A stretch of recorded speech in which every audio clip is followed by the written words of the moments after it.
고난을 당할 때에 하나님을 의지하는 것은 매우 중요한 일인데, 하나님을 고난 중에 의지할 수 있는 이유는 하나님에 대한 신뢰, 믿음 때문입니다.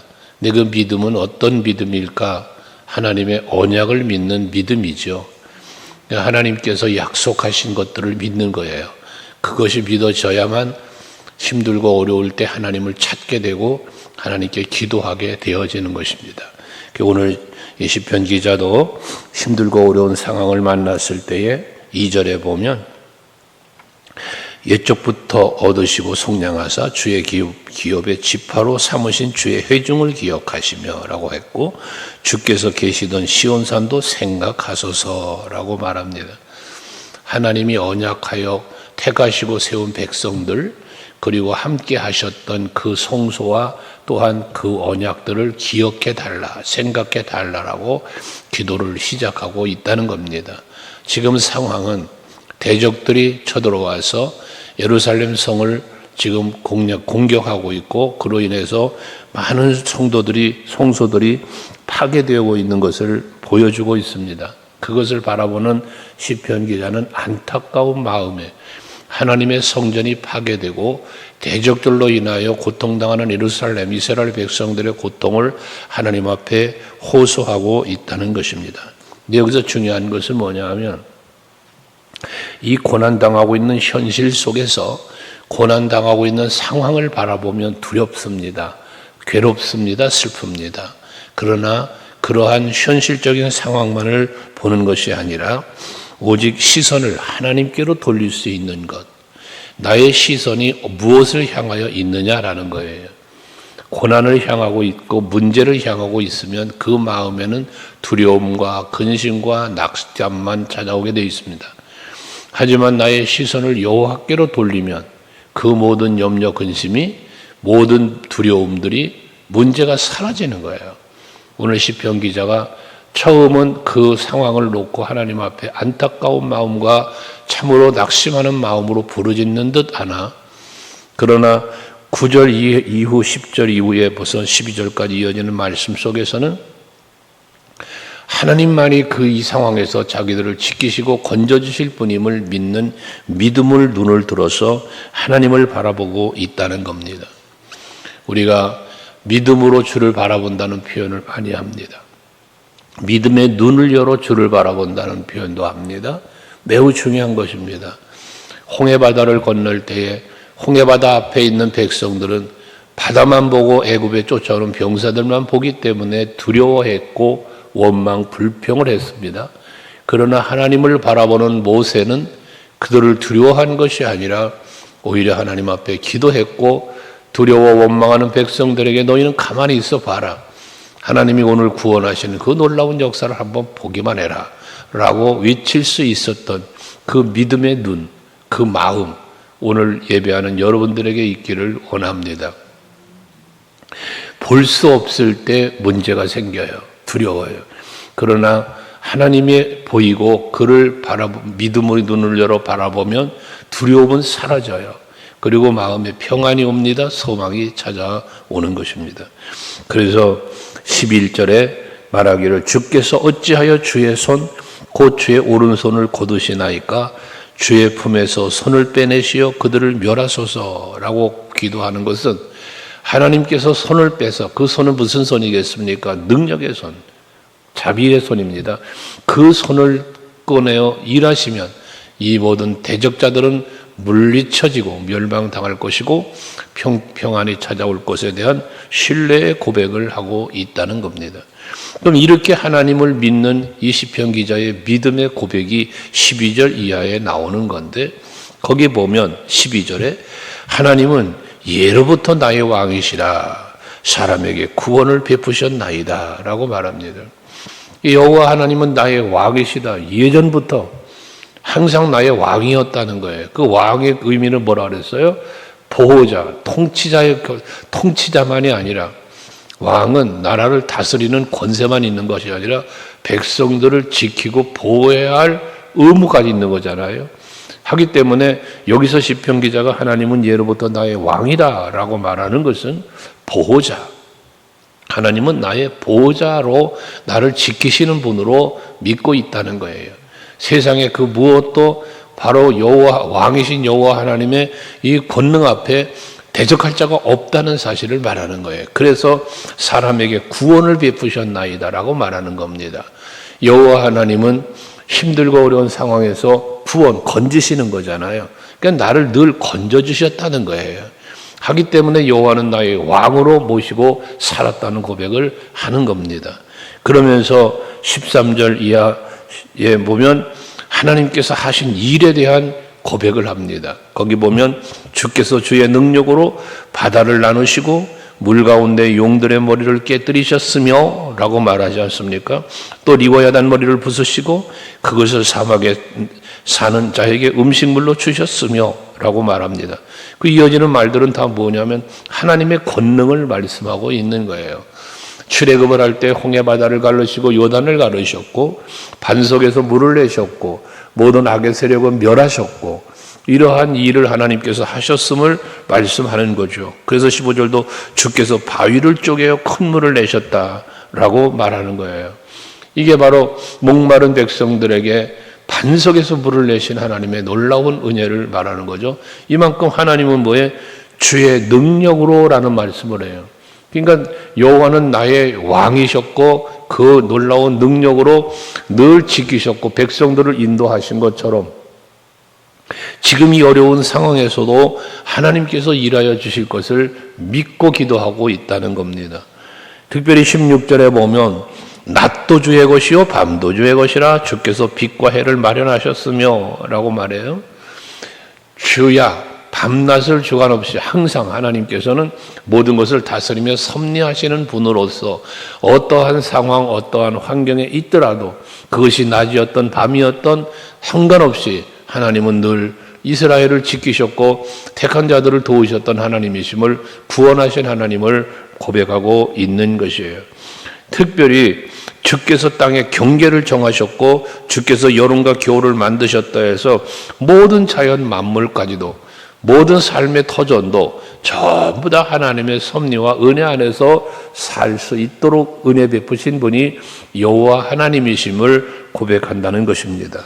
이것처럼 오늘 이 시편 기자의 고백처럼 여러분들이 지나온 모든 날들을 돌아보면 옛적부터 나의 왕이었다는 고백처럼 여호와 하나님은 여러분에게도 왕이셨습니다.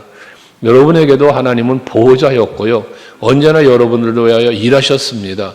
이스라엘 백성들에게는 홍해를 가르셨고 요단을 가르셨고 반석에서 물을 내셨지만 여러분들에게는 이른 비와 늦은 비를 때를 따라 돕는 은혜로 무엇이 필요했든 간에 필요한 것을 필요할 때 채우시는 은혜로 모든 힘들고 어려운 상황과 환경 속에서도 지키시며 오늘이 있기까지를 지키시며 인도하신 여호와 하나님, 그 하나님이 바로 여러분의 왕이시고 전능자라는 사실을 믿으시란 말씀입니다. 그것을 내가 하나님 앞에 2절에서 기억하고 생각해 달라는 말씀을 했는데 하나님만 기억하고 생각하는 게 아니라 나도 기억하고 나도 생각할 수 있어야 하는 것입니다. 어떤 의미에서는 하나님은 결코 잊어버리지 않는 분입니다. 우리를 기억서에서 지워버리거나 우리들을 생각하지 않는 하나님이 아니에요. 언제나 하나님은 우리를 생각하고 계시고 우리를 살피고 계신 하나님이십니다. 다만 내가 하나님을 잊어버리고 하나님을 떠날 때는 있을지언정 하나님은 결코 여러분들을 잊어버리거나 떠나지 않는 분이라시라는 거예요. 그래서 모래 위에 두 발자국이라는 그러한 그 글이 있는 것처럼 힘들고 지쳤을 때 발자국을 보면서 예수님과 함께 걸어갔던 두 사람의 발자국, 그런데 발자국이 하나만 남아있는 거야. 근데 그때를 돌이켜보니까 내가 너무 힘들 때였던 거예요. 그래서 내가 힘들 때에 주님 어디 가셨습니까? 라고 물을 때 예수께서 하신 말씀, 네가 너무나 힘들어해서 내가 너를 품에 안고 왔단다. 거기 남아있는 한 사람의 발자국은 자기 발자국이 아닌 예수님의 발자국이었던 겁니다. 이것처럼 우리는 내가 힘들 때면 하나님이 내 곁에 없는 줄로 주님이 나를 지키지 않고 어디론가 떠나가신 것처럼 생각할 수 있을 수 있으나 아닙니다. 하나님은 결코 여러분을 떠나지도 버리지도 잊지도 않으시고 항상 곁에 계시며 여러분을 위하여 일하시는 하나님이시라는 이 사실 잊지 말고 기억하는 여러분 되시기를 바랍니다. 그래서 시편 121편의 말씀을 보면 졸지도 아니하시고 주무시지도 아니하시면서라는 말씀을 하잖아요. 낮의 해와 밤의 달이 너를 상치 못한다는 거예요. 항상 24시간을 지켜주시는 그런 하나님의 은혜를 말 고백하는 것처럼 여러분들도 오늘 시편 기자처럼 항상 하나님의 섭리, 하나님의 은혜, 날 위하여 일하시는 하나님을 여러분들이 믿으시고 경험도 하시고 또한 누리며 사시기를 바랍니다. 그러면서 18절에 여호와여 이것을 기억하소서 하면서 원수가 주를 비방하며 우매한 백성이 주의 이름을 능욕하였나이다. 여러분 여호와여 이것을 기억하옵소서라고 했는데 악인의 그 악행을 하나님이 모르시겠습니까? 선인의 그 선을 행함을 모르시겠습니까? 우리 인간의 생사화복을 주관하시는 하나님, 나라와 민족을 창설하시고 그것을 다스리며 섭리하시는 여호와 하나님이신데 그걸 모르시겠냐고요. 다 아십니다.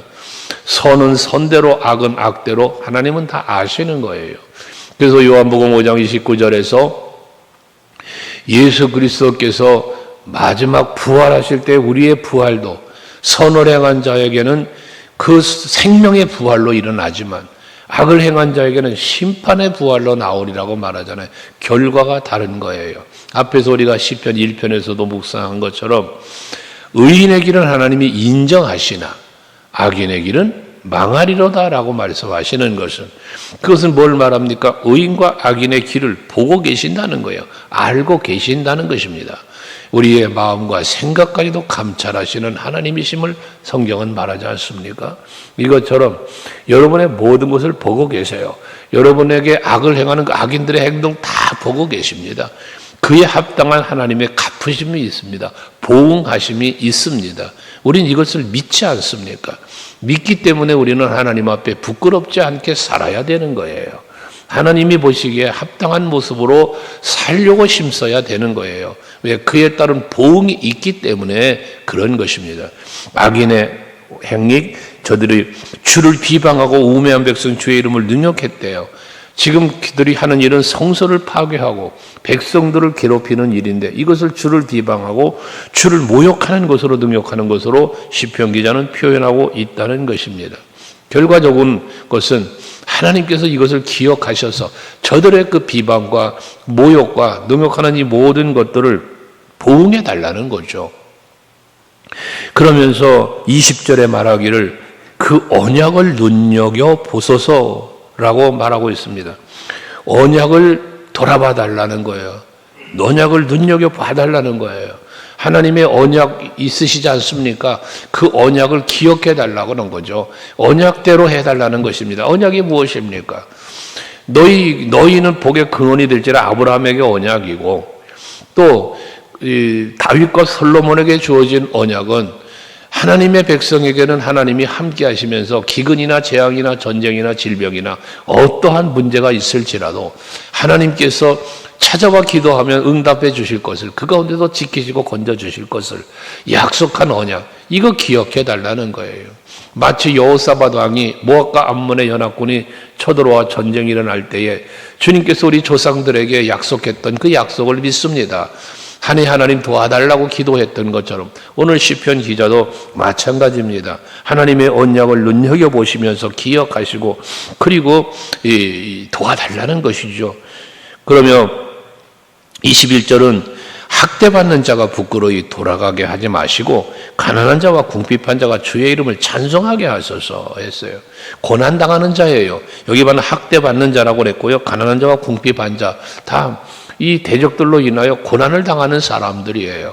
근데 이 사람들로 인하여 그 사람들이 부끄럽게 돌아가는 게 아니라 오히려 주님 앞에 감사와 찬송과 영광을 돌릴 수 있게 해달라는 것이거든요. 결과적인 건 무엇이냐면 하나님을 믿는 믿음의 사람, 그 언약을 믿는 믿음의 사람이 하나님께 감사와 찬송할 수 있는 것이고, 하나님의 돌보시는 은혜의 경험자들이 하나님께 감사와 찬송과 영광을 돌릴 수 있게 되어진다는 겁니다. 두 가지 모두 다 공통점이 뭐냐 하면 믿음이라는 것이에요. 여러분들에게 하나님에 대한 믿음, 그 언약에 대한 믿음이 있으시면 그 믿음 때문에 상황은 힘들어요, 두려워요, 무서워요. 하지만 하나님 앞에 찬송할 수 있는 그러한 우리의 마음, 우리의 행위, 삶의 행위가 이루어질 수 있다는 것입니다. 그러니까 오죽하면 바울과 실라가 감옥의 깊은 지하 감옥에 갇혀 착고까지 채어 있음에도 하나님을 향하여 찬송했다는 거 아닙니까? 그 찬송이 결국 옥문을 열었고 하나님의 영광까지 한 영혼의 한 가정의 구원까지 이루게 되어진 사실을 우리는 사도행전을 통하여 말씀을 묵상한 바 있습니다. 그렇습니다. 여러분, 하루하루 살아가는 삶의 현장이 여러분들에게 육체적으로는 사람의 마음, 사람의 시선으로 보면 힘들고 어려운 일들이 많이 있을 수 있습니다. 그러나 나와 약속 언약의 하나님, 나의 왕이 되신 하나님, 나의 보호자, 나를 위하여 늘 일하시는 하나님이 나와 함께 계시는 한 그 모든 것으로부터 나는 보호받을 것이고 그 가운데서부터 건짐을 받는 구원이라고 말하는 이 은총을 우리는 누리게 될 것입니다. 그 은혜를 기억하면서 믿으면서 감사와 찬송이 여러분의 입술에 끊임없기를 원합니다. 22절 이하에 보면 하나님이여 일어나 주의 원통함을 푸시고 우매한 자가 종일 주를 비방하는 것을 기억하소서. 여기 보면 주의 원통함이라는 표현을 합니다. 지금 저들의 행위는 하나님 마음도 편치 않다는 거예요. 시편 기자가 볼 때 하나님도 저들의 그 우매한 자들이, 대적자들이 주를 비방하고 능욕하는 이 모든 것들을 성전을 지금 파괴하면서 그러는 모습, 하나님도 마음 편하지 않다는 거죠. 그걸 주의 원통함이라고 말하고 있어요. 그걸 풀어달라는 거예요. 결과적으로 하나님의 원통을 푼다는 것은 이스라엘 백성들이 겪고 있는, 지금 이 시편 기자가 겪고 있는 이 고통 속에서부터 건져달라는 의미이기도 한 것이죠. 그래서 23절도 주의 대적들의 소리를 잊지 마소서. 일어나 주께 항거하는 자의 떠드는 소리가 항상 주께 상달되나이다 했습니다. 대적들의 소리, 그 대적들의 소리는 무슨 소리입니까? 앞에서 말한 대로 조롱하는 소리예요. 저들이 외치는 소리예요. 그러면 저들을 하는 그 하나님이 어디 있냐? 하나님 없다는 거죠. 너희들의 신 어디 있어? 없어. 그러면서 선전을 부수고 그 성물들을 파괴하고 그랬던 것 아닙니까? 그들의 그 소리, 조롱의 소리, 비방의 소리, 능욕하는 소리, 이 소리를 하나님 이제 그만 멈추게 해달라는 거예요. 그 소리가 주께 상달되지 않았습니까?